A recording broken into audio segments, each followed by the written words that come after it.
देख रहे हैं power news Bharat. Chief minister Revanth Reddy ने कहा कि दशहरा त्यौहार से 3 दिन कबल ही डीएससी 2024 के उम्मीदवारों के घर में दशहरा की खुशियां आ चुकी है, क्योंकि हुकूमत ने वादे के मुताबिक डीएससी के जरिए 11,062 टीचर्स की जायदादों पर तकर्रुरात अमल में लाते हुए अहकामात जारी किए। चीफ मिनिस्टर ने लाल बहादुर स्टेडियम में एक बड़ी तकरीब में डीएससी के मुंतखब उम्मीदवारों में अहकामाती तकर्रुर हवाले किए। इस मौके पर खिताब करते हुए रेवंत रेड्डी ने कहा कि इलेक्शन से कबल मैंने बेरोजगार नौजवानों से वादा किया था, अगर आप लोगों को रोजगार चाहिए तो केसीआर, केटीआर, हरीश राव और कविता को बेरोजगार बनाएं। सदर नशीन तेलंगाना हज कमेटी मौलाना सैयद गुलाम अफजल बियाबानी खुसरू बादशाह ने कहा कि हज 2025 के लिए तेलंगाना आज़मीन हज को नक़ाइस से पाक इंतज़ामात यकीनी बनाने के लिए मरकज़ी वज़ारत अक़लियती उमूर से नुमाइंदगी की जाएगी।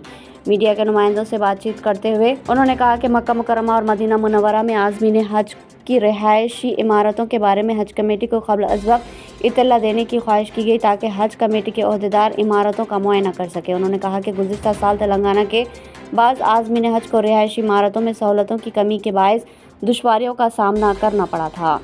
तेलंगाना कानून साज कौंसिल में government chief whip doctor P Mahendra ने आज असेंबली के अहाते में अपने ओहदे की जिम्मेदारी संभाली। सदर नशीन कानून साज कौंसिल जी सुकेंदर रेड्डी और सेक्रेटरी लेजिस्लेचर नरसिम्हाचारी की मौजूदगी में उन्होंने अपनी जिम्मेदारी संभाली।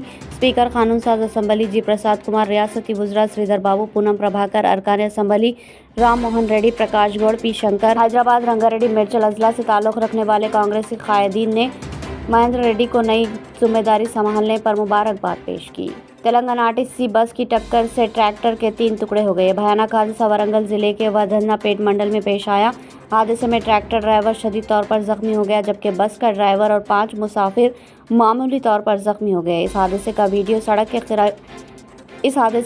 सड़क के करीब लगे सीसीटीवी कैमरे में कैद हो गया, जिसमें बस की तेज रफ्तार का अंदाजा लगाया जा सकता है। बीआरएस के वर्किंग प्रेसिडेंट केटीआर ने कहा कि असेंबली इंतखाबात में आवाम से किए गए वादों को पूरा करने के लिए सरकारी खजाना खाली है, लेकिन मूसा नदी को खूबसूरत बनाने के लिए 1,50,000 रुपये खर्च करने का ऐलान करना मज़ाह का खेज लगता है। बीआरएस के कायद शेख अब्दुल्ला सोहेल की क़यादत में असेंबली हल्के श्रीलिंगमपल्ली के कांग्रेस कायद मोहम्मद अलाउद्दीन पटेल ने अपने सैकड़ों कांग्रेस कारकुनों के साथ तेलंगाना भवन पहुंचकर बीआरएस के वर्किंग प्रेसिडेंट केटीआर से मुलाकात करते हुए बीआरएस पार्टी में शमूलियत इख्तियार कर ली। इस मौके पर साबिक़ा वज़ीर दाखिला मोहम्मद महमूद अली के अलावा दूसरे कायदीन भी मौजूद थे। इस प्रोग्राम को पेश करने में हमारा ताउन किया है new Patel mobile sales and service, Sharbati canal, Bodhan.